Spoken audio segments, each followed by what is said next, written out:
Welcome to the Industrial Talk Podcast with Scott McKenzie.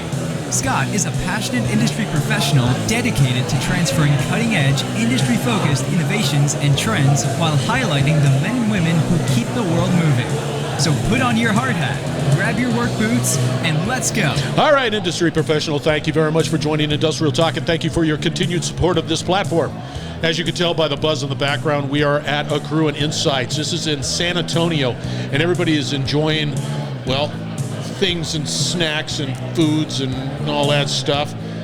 And you know we're here to celebrate you. So go out to Industrial Talk, find out more, see how you can get engaged, because it's all about education, it's all about collaboration, and it's definitely about innovation, especially here at Accruent. In the hot seat, we have a gentleman by the name of Rik Muschamp. Now, Rick, you're saying to yourself, Scott, I know how to spell Rick. If you're like me, you didn't know how to spell it this way, R-I-K, so make a note of that. So when you go out to the LinkedIn stat card, you'll just be able to find them that way. So let's get cracking. Yeah. I'm so glad you know what's going to happen? When I take this conversation, Rick, and we transcribe it using an AI product, Rick, yeah. I'm going to have to modify all the Ricks. Just now, it's going to be Rick. See? Yeah, you're going to have to take stuff out. You're going to have to take a letter away. I'm just going to have to use the old word and get it out of there, Rick. Find and replace. Yeah. You having a good conference? Yeah, great. What makes it good? Customers, really. See, that is a constant theme. Everybody that I ask that question to, specifically with Accruent, is customers. Yeah. You get to... We can just wrap it up right now. I mean, you've hit on a high note. You get to hear so many different stories about how our customers are using our products, which you don't really get to hear when you're working from home and we're all remote.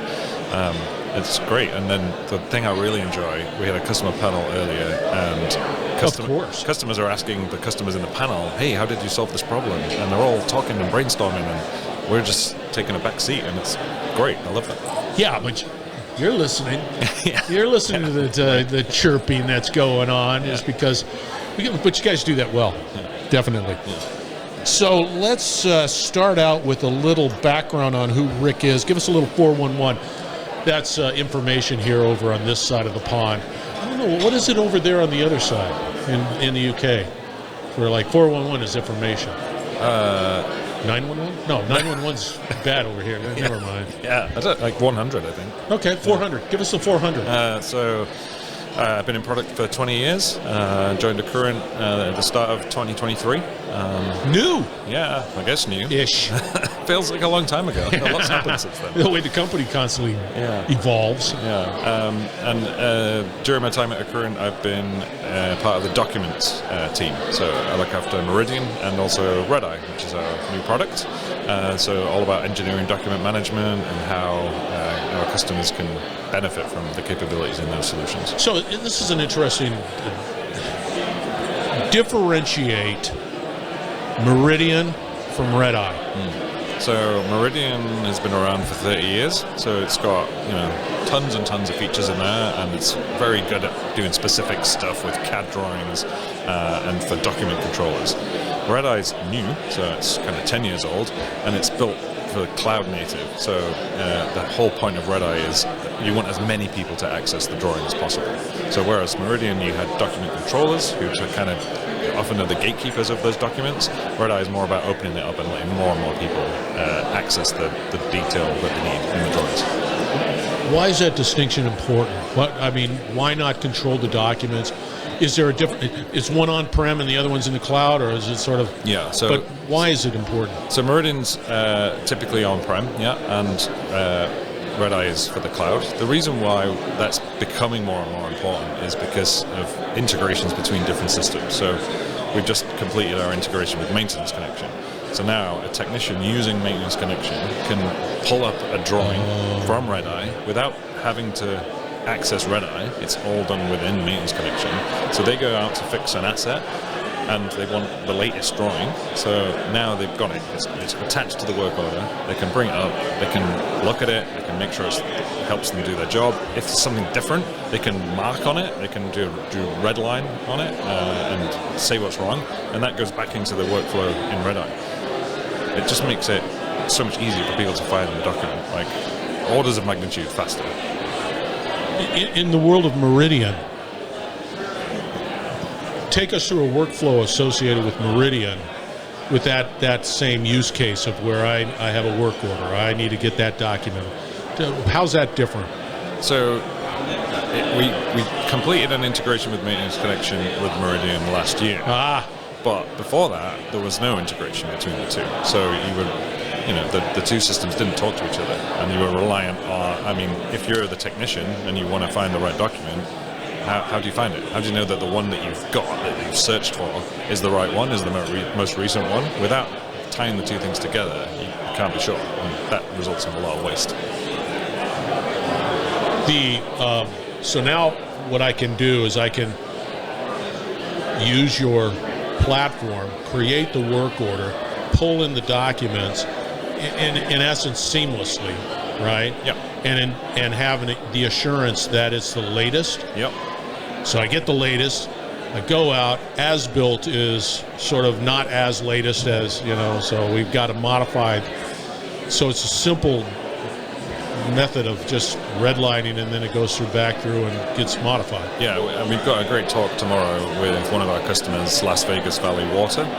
Yeah. Before they adopted Red Eye, the technicians carried milk crates of paper documents around in the back of their truck. So they'd go out to some facility to look at stuff, and they have to search through all these documents to try and find the right one, and it could take a day to find it. Now they've digitized all of those documents, put them in Red Eye, and now their engineers have a tablet, and they just go out and they can search for it, and it's the right one. So you can find it in minutes. What's the feedback on something like that? I mean, come on. Amazing. I would hate it. I'm just so surprised that when did they deploy Red Eye? I think in the last couple of years, before we did the acquisition. They were in milk crates? Yeah, milk crates. Yeah. In the year 2000? Yeah, exactly. Yeah. Yeah.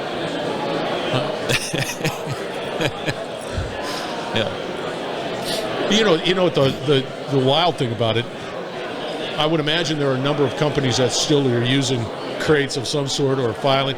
I'll give you an example. And I don't know if they don't do it today. I'm sure they don't. So this is dated information.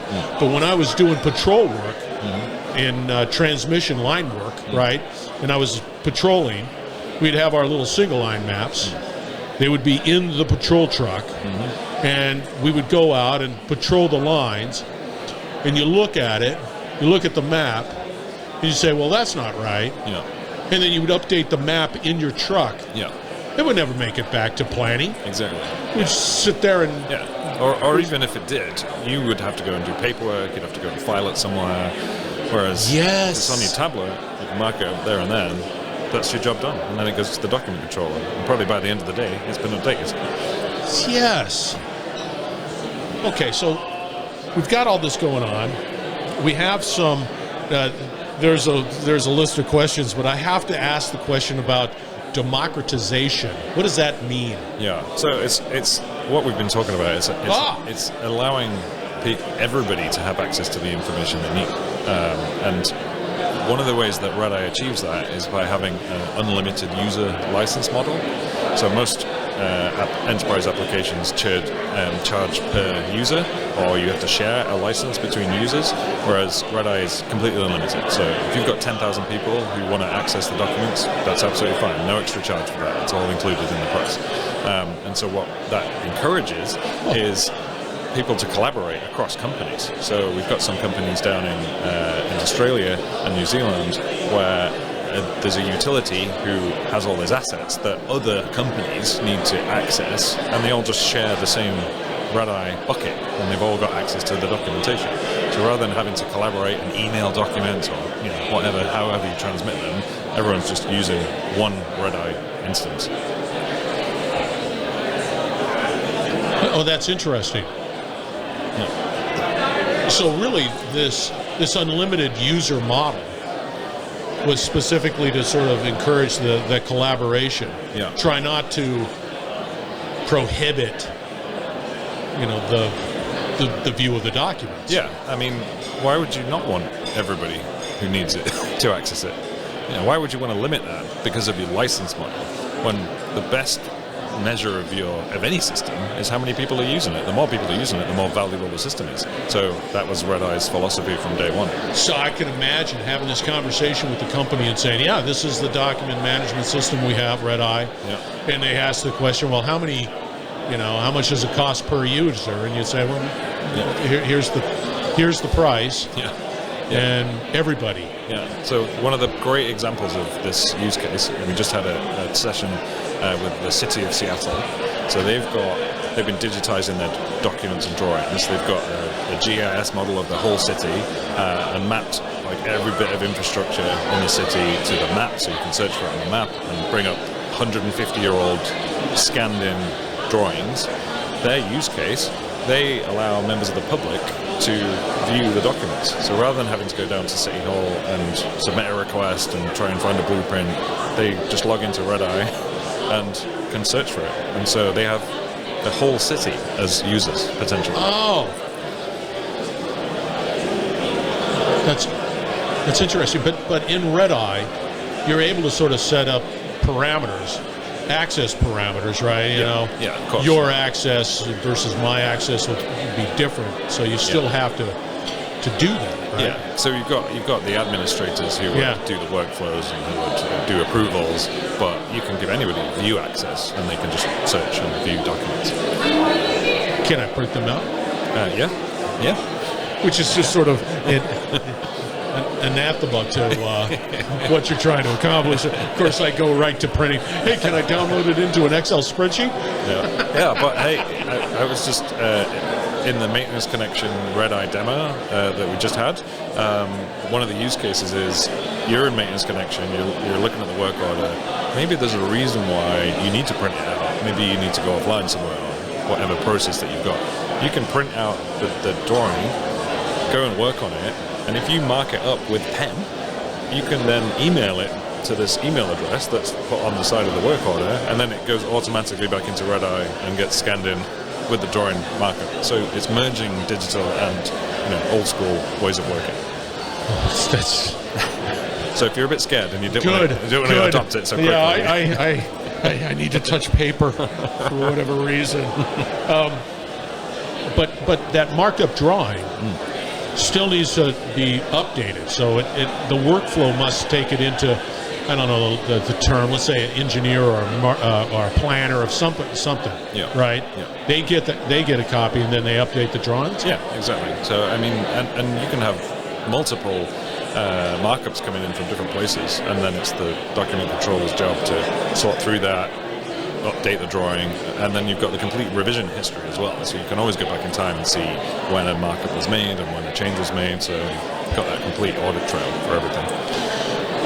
It would seem to me user adoption in that sort of environment where it's, you get access, you don't get access. You get to talk to Scott, and Scott gives you the information. Scott's the conduit versus the way it is in Red Eye.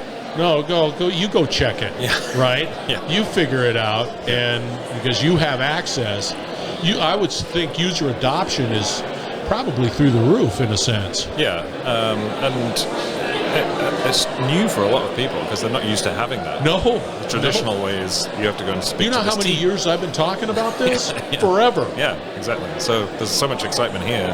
So many customers are seeing this for the first time and going, I want this. I'm using SharePoint and it's terrible. Well, this is going to solve a lot of problems for me.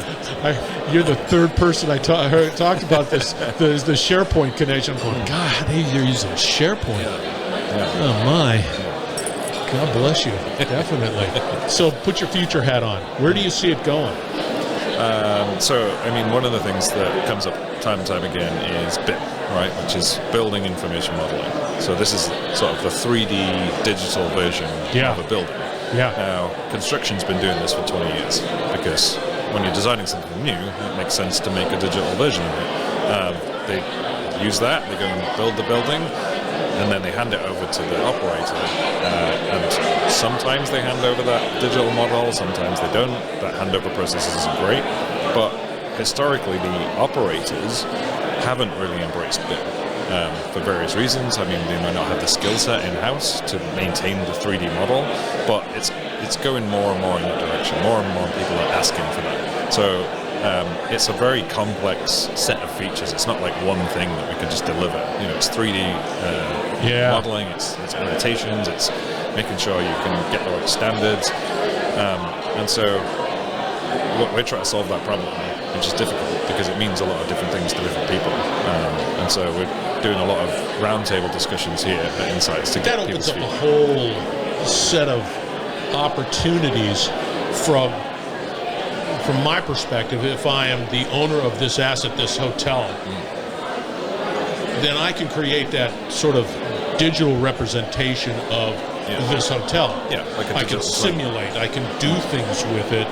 So before I put it into the physical world, I can see things and be able to properly allocate capital where it needs to be because I have the tools that are available. And I think a lot of the stuff we're seeing from AI companies like NVIDIA doing a lot of stuff with modeling and digital twins and things like that.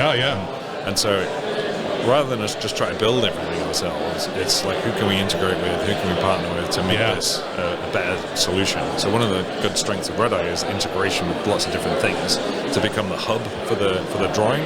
So Red Eye, we don't want to become a CAD tool. There's plenty of CAD tools, but we want to work really well with the CAD tools so that we've got seamless integration. And the same thing applies to lots of the BIM tools out there as well. You're absolutely right. So, with that said, with all that wonderful insight and knowledge, Rik, R-I-K, how do people get a hold of you? LinkedIn is probably the best way. That's the only social media I'm on. So I agree with you on that. Ping me and have a good discussion. I really enjoyed this conversation. You were absolutely wonderful. Thank you. All right, listeners, we're going to wrap it up on the other side. We're going to have all the contact information for Rik out on Industrial Talk. We are broadcasting on site, Accruent Insights. It is in San Antonio, and it is a break time. Well, it's at the end of the day, and everybody's just enjoying the beverage of choice. You got to admit, it's a pretty doggone nice venue. It's pretty good. Yeah, it is. All right. Now that we've recreated that. All right. We're going to wrap it up on the inside. Stay tuned. We will be right back. You're listening to the Industrial Talk Podcast Network.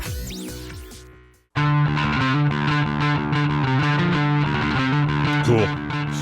Absolutely cool. Isn't industry great? I mean, look at that. Look at how far we've progressed. I remember being out in the field. I'd have these single line maps when I was a lineman, and you just sort of, they're physical, right? And you'd be making the adjustments right on the spot. We had it in the back of the truck, just like Rik was saying. R-I-K, by the way. And that's how we roll. That's how we, but now, wow, how powerful is that? Being able to access accurate documentation out in the field. Cool time. Cool time to be alive, big time. All right, we're building a platform. We're building a platform that you can connect with Rik and others. You have a podcast, put it out on Industrial Talk. If you have technology you want to be on the podcast, just go out to industrialtalk.com. Reach out to me. Let's have a conversation. Your story must be told. Absolutely agree. All right, be bold, be brave, dare greatly hang out with Rik, and you will change the world.